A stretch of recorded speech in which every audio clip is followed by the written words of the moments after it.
যে আমি কিন্তু হচ্ছে যে কারোর যে কোয়ালিফিকেশন দেখি খুব একটা গুরুত্ব দিই না। আমার কথা হচ্ছে সে কাজ পারবে কি। খুব সহজ কথা। যে ভাই তুমি আমার ভ্যালিড আছে। তোমার সার্টিফিকেটের আমার কাছে সত্যিকার অর্থে আমি তো খুব একটা গুরুত্বপূর্ণ মনে করি না। আমি 15-20 বছর পর আমার যেটা অবজারভেশন, সার্টিফিকেট জাস্ট পেপার হবে। ভালো মানুষ না হলে ভবিষ্যতে আমি কি করবো?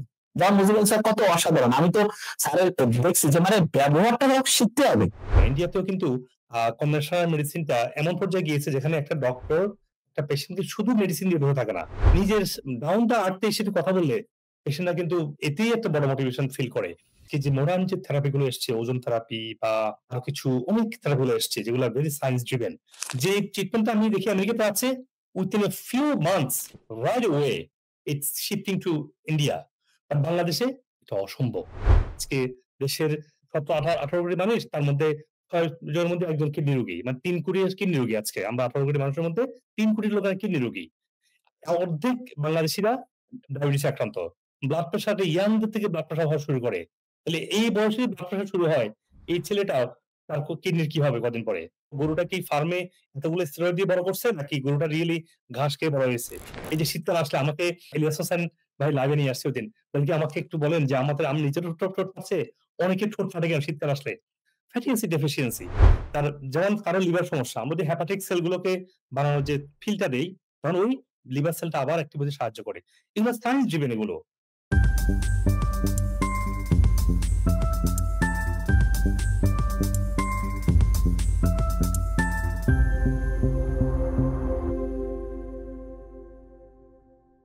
স্বাস্থ্য খাতে আমরা এখানে পিছিয়ে আছি। একেবারে পিছিয়ে আছি যেখানে আমরা কোন কিছুই আপডেট করছি না বলতে পারেন। আপনি দেখেন আমাদের পাশের দেশ ইন্ডিয়াতে আমি যদি দেখি আমার দেশ আমেরিকা, আমাদের বাংলাদেশ অবশ্যই আমি বাঙালি। মানে আমাদের যে আমেরিকাতে যদি দেখি, আমেরিকাতে একদম ওপেন একটা ফিল্ড। একটা ডক্টর চাইলে তার ট্রিটমেন্ট প্রটোকল, তার স্বাস্থ্য খাতে যতটুকু পারবে ততটুকু উন্নতি করতে পারে। একটা হসপিটাল চাইলে এখানে আর ইন্টিগ্রেট পদ্ধতিটাকে এপ্লাই করতে পারে। আমি যদি আমাদের পাশে থেকে ইন্ডিয়াতে দেখি না কেন, ইন্ডিয়াতেও কিন্তু কনভেনশনাল মেডিসিনটা এমন পর্যায়ে গিয়েছে যেখানে একটা ডক্টর একটা পেশেন্টকে শুধু মেডিসিন দিয়ে বসে থাকে না। যেটা বলছিলেন যে একটা হাম্বল, একটা with a nice and calmness and with love and beauty and একটু সুদিং, একটু মানে নিজের ডাউন টু আর্থ এর সাথে কথা বললে পেশেন্টরা কিন্তু এতেই একটা বড় মোটিভেশন ফিল করে। তো এর পাশাপাশি যদি তারা ডায়েটের পাশাপাশি লাইফস্টাইল, ডায়েটের পাশাপাশি আজকে যে অনেক রিসার্চ হচ্ছে ন্যাচারাল মানে সাপ্লিমেন্ট নিয়ে, সাপ্লিমেন্ট গুলোকে আমরা যদি ইনকর্পোরেট করতে পারি যেটা ইন্ডিয়াতে করছে, তাহলে এর পাশাপাশি আজকে যে মডার্ন যে থেরাপি গুলো এসছে, ওজন থেরাপি বা আরো কিছু অনেক থেরাপি গুলো এসছে যেগুলো ভেরি সায়েন্টিফিক সায়েন্স ড্রিভেন। তো এগুলো আমরা ইনকর্পোরেট করতে পারি যেটা ইন্ডিয়াতে করছে।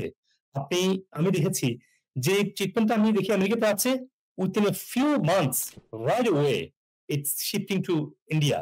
বাট বাংলাদেশে এটা অসম্ভব। কোন কিছু করতে গেলে সবার ঝাঁপায় পড়বে। এটা কেন? এটা তো আমি জানি না। কোত্থেকে আসছে? এটা কি? আমরা আমাদের যদি ওপেন না করতে পারি স্বাস্থ্য ব্যবস্থা, আজকে দেশের ১৭-১৮ কোটি মানুষ, তার মধ্যে ৬ জনের মধ্যে একজন কিডনি রোগী। মানে ৩ কোটি কিডনি রোগী আজকে। আমরা ১৮ কোটি মানুষের মধ্যে ৩ কোটি লোক কিডনি রোগী। অর্ধেক বাংলাদেশীরা ডায়াবেটিস আক্রান্ত। ব্লাড প্রেশার ইয়াংদের থেকে ব্লাড প্রেশার হওয়া শুরু করে। তাহলে এই বয়সে ব্লাড প্রেশার শুরু হয়, এই ছেলেটা তার কিডনির কি হবে কদিন পরে? তার কদিন পর তার ভাস্কুলার সিস্টেমের তার তো একটা সময় সে স্ট্রোক করবে।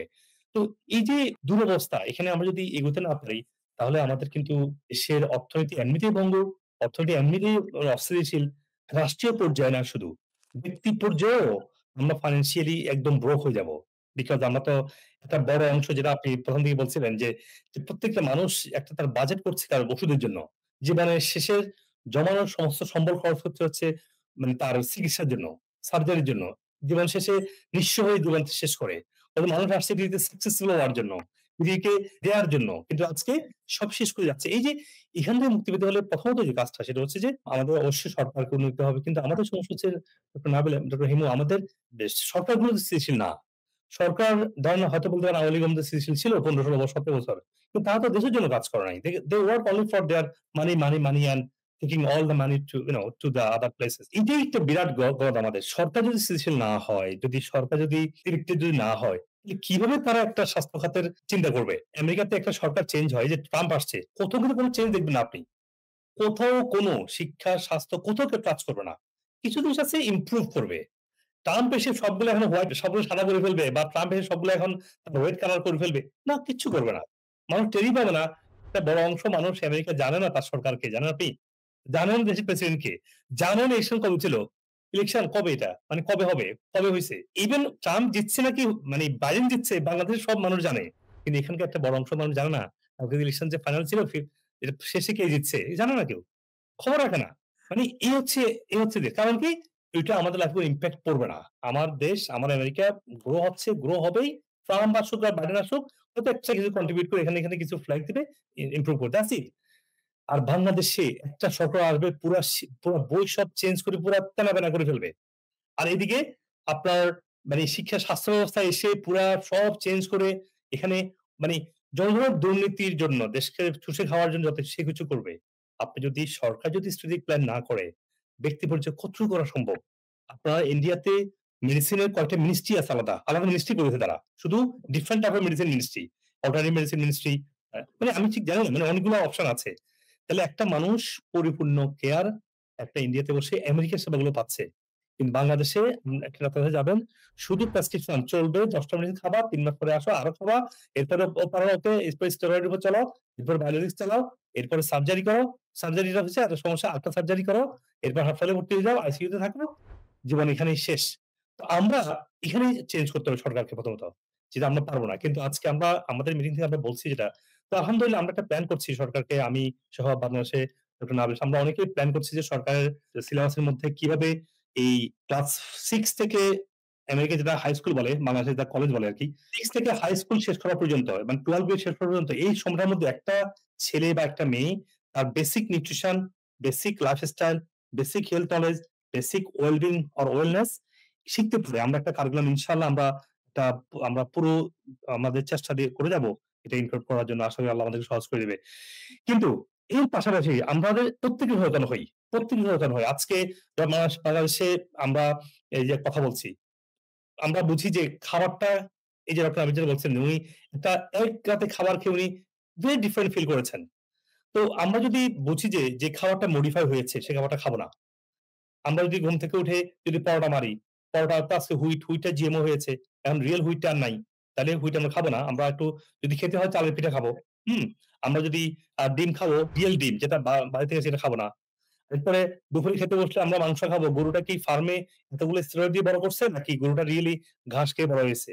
আমরা ভাত খেতে যাবো, আমরা কি ঢেঁকি চালা চাল কি পাওয়া সম্ভব? না পেলে তো কিছু করার নাই এমন ক্ষেত্রে। এটলিস্ট তাও রাইসটা খাই। আর যাদের ডায়াবেটিস আছে এটা খাবো না। তো প্রত্যেকটা বিষয়ভিত্তিক আমাদের কথাগুলো গাইডলাইন এর দ্বারা আপনারা এগুলো ফলো করেন, তাহলে অন্তত বেসিক আপনারা আপনাদেরকে টেক কেয়ার করতে পারবেন। আপনারা যারা শুনছেন।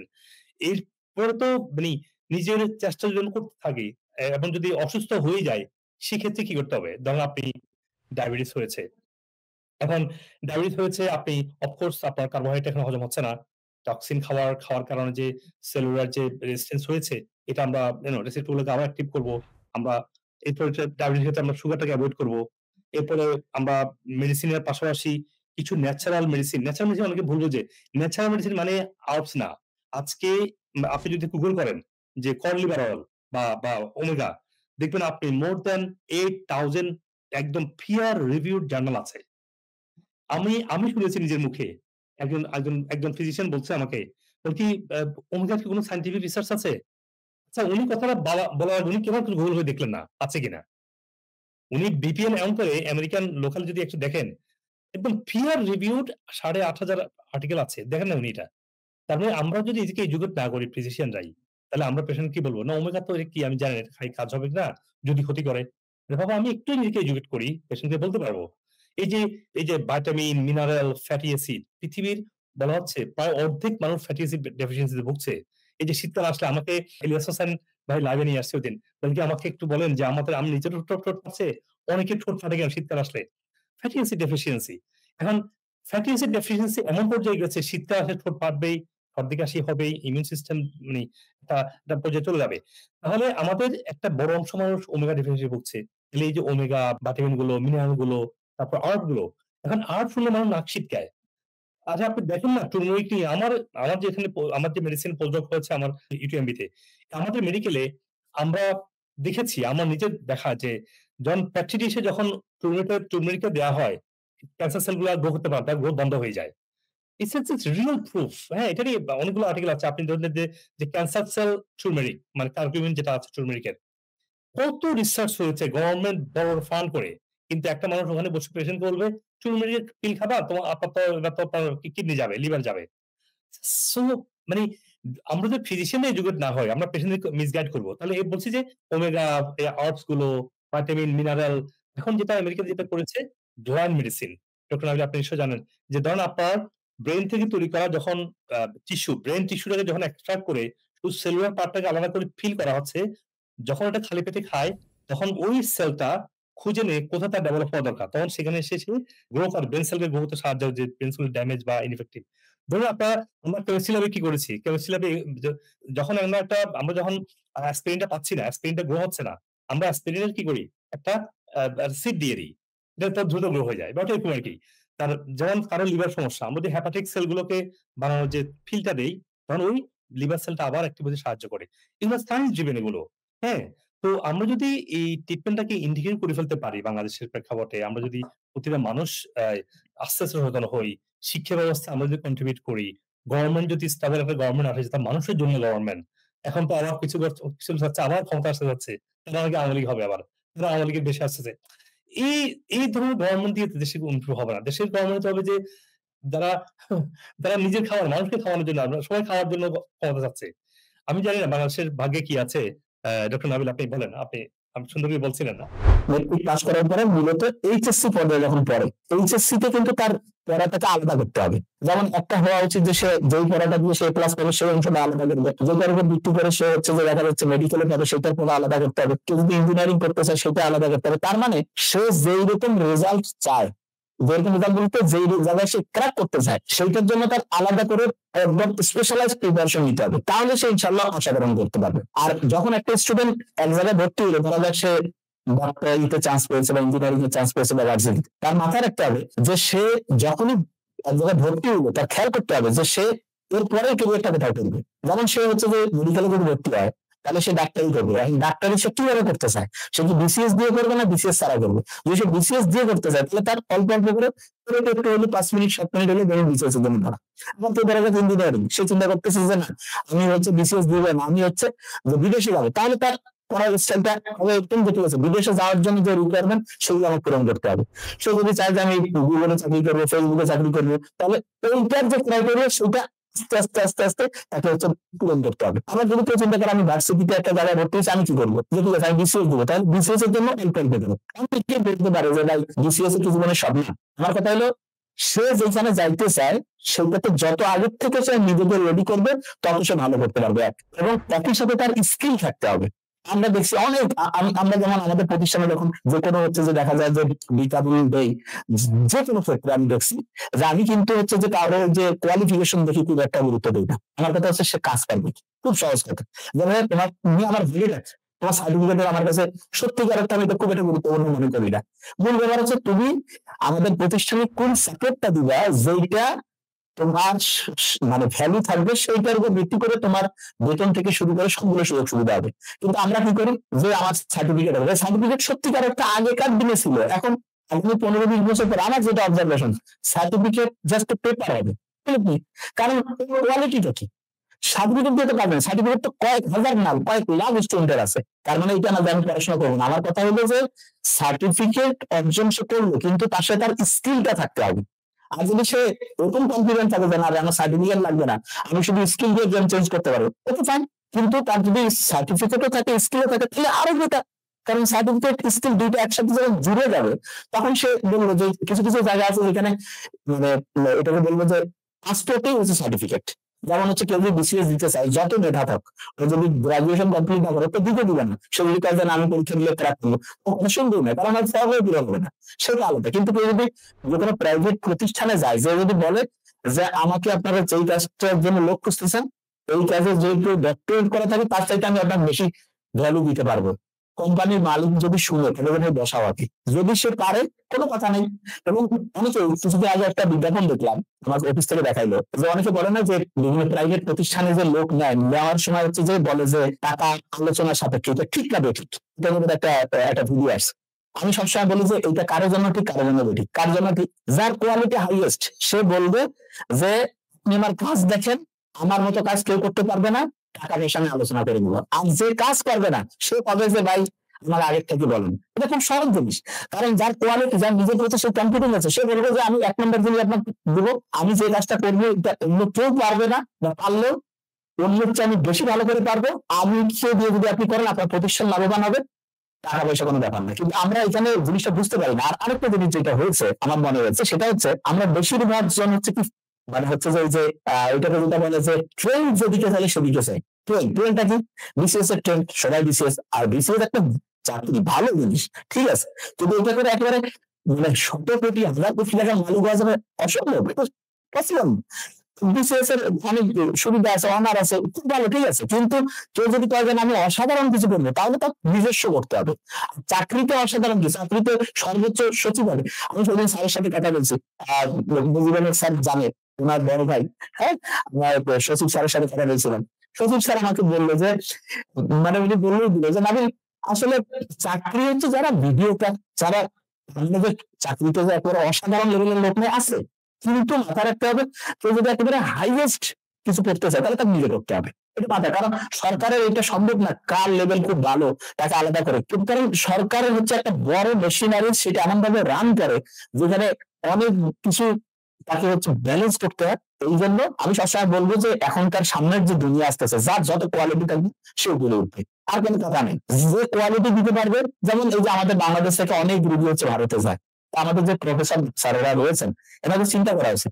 আমি যেমন বলি আমাদের কোর্সে কিন্তু ইন্ডিয়ার স্টুডেন্ট কিন্তু ইংলিশ কোর্সে ভর্তি হয়, ইন্ডিয়ার একেবারে, তারা ইয়াতে টাকা পেমেন্ট করে ভর্তি হয়। তার মানে সেই ইংলিশটা এমন কিছু পড়া এখানে পায় যেটা হচ্ছে সব ইন্ডিয়া পাচ্ছে না, এটা আমরা একদম অন ক্যামেরা দেখা দিতে পারি। তাহলে এই ডাক্তারকে এটা করা সম্ভব না কেন? অবশ্যই সম্ভব। আমাদের তাহলে 1 নম্বরে বুঝতে হবে যে আমাদের পেশেন্টের সাথে ডিলিংস খুব সমস্যা আছে।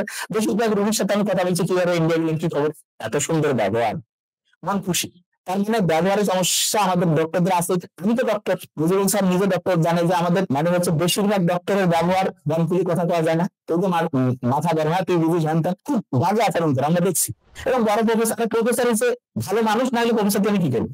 যেমন মুজিবুল স্যার কত অসাধারণ, আমি তো স্যারের দেখছি যে মানে ব্যবহারটা শিখতে হবে, যে কত অমাল হইতে পারে একজন মানুষ। কিন্তু আমাদের হচ্ছে যে প্রফেসর মানে যদি একটা প্রশ্ন জিজ্ঞাসা করেন, তাহলে প্রশ্ন জিজ্ঞেস করছো তুমি প্রফেসরকে, তুমি ঠাস পাওয়া যাবে। আমি খুব ভালো কিছু প্রফেসরও জানি, আমাদের professor doctor Zakir Hossain sir, তারপরে কিছুদিন আগে আমাদের প্রিন্সিপাল স্যার ছিলেন রংপুর মেডিকেল কলেজের, সারোয়ার জাহান স্যার, হঠাৎ করে মানে পছন্দের নাম তাদের খেলা বেড়াচ্ছিল, এত অসাধারণ স্যারেরা। তার মানে যারা খুব ভালো তাদের কথা কিন্তু সবাই বলে, কিন্তু আমরা দুঃখের সাথে দেখছি আমাদের দেশের যে ডক্টর থেকে শুরু করে যারা আছে, এখানে মূল জিনিস হচ্ছে কমিউনিকেশনের সমস্যা। রুগীর মন খুলে কথা বলতে পারে না, তার সমস্যা কি বুঝাই দিতে পারে না, এবং রুগী করছে যে আমি এই দেশে যাবে না, ইন্ডিয়া চলে যাবো। তা ইন্ডিয়া তো ওরা কি জোর করে নিয়ে গেছে? আমরা আমাদের এটা ব্যর্থ, আমাদের ডক্টর সোসাইটি কি করছে? যে হ্যাঁ ভাই আমরা চলবো এরকম করতে, এটা হইলো? এটা তো হইলো না। ব্যবহার আমরা যদি নিজে না শিখি, রুগীর সাথে কিভাবে বিহেভ করতে হয় এটা যদি না জানি, তাহলে আলটিমেটলি স্বাস্থ্য খাত ধ্বংস হবে। এবং শিক্ষার ক্ষেত্রে টিচারদের ব্যবহার, তুমি তো জানেন, তিনিও টিচার, আমার ছোট বোন যে সেও বিসিএস এর টিচার, তা সে আমাকে বলে যে ভাই টিচারদের মধ্যে ভালো আছে, আবার খারাপের দিকে যদি কেউ চিন্তা করে, প্রাইভেট পড়ে না, নাম্বার কমাই দিবে। তারপরে হচ্ছে যে কি করতে পারে, ওই যে দেখা যাচ্ছে টিচাররা হল কন্ডাক্টরে দিচ্ছে, স্টুডেন্টকে নকল সাপ্লাই দিচ্ছে, উত্তর পরীক্ষার হলে বলে দিচ্ছে, পরীক্ষার আগে প্রশ্ন ফাঁস করে দিচ্ছে, এগুলো টিচারের বৈশিষ্ট্য, এটা তো টেরোরিস্টদের বৈশিষ্ট্য। বুঝতে হবে মানে জিনিসটা হলো যার যেটা কাজ, যে যেই দায়িত্বটা নিয়েছে সে যদি সেটা অনেস্টির সাথে পূরণ করে তাহলে গেম চেঞ্জিং। আর যদি অনেস্টির সাথে না করে তাহলে হবে না। কারণ শিক্ষা খাতে ভালো করতে গেলে নাম্বার 1 হচ্ছে পরীক্ষার ফেয়ারনেস জানতে হবে। বিসিএস এর এরকম পরীক্ষাটা হয় তুলনামূলক মোটামুটি সব পরীক্ষার মধ্যে এটা ফেয়ার, আমার হিসাবে আমি যতদূর ক্যালকুলেশন করে দেখি, এবং বুয়েটের পরীক্ষাটা ফেয়ার, এরকম পরীক্ষার সিস্টেম থাকতে হবে। এবং দ্বিতীয় যেটা করতে হবে সেটা হচ্ছে টিচারদের, আমাদের যে কলেজগুলোতে যে ক্লাসের টাইমটা এত লাগে না।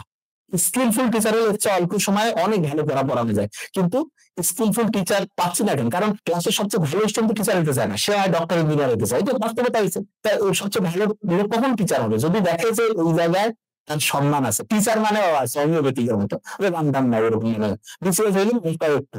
কিন্তু যদি আমরা এটাকে ওপেন করতে পারতাম, একজন টিচার গ্রামের আগে আমরা শুনতাম যে স্যার বলছে একটা কথা, আর কোনো কথা নেই।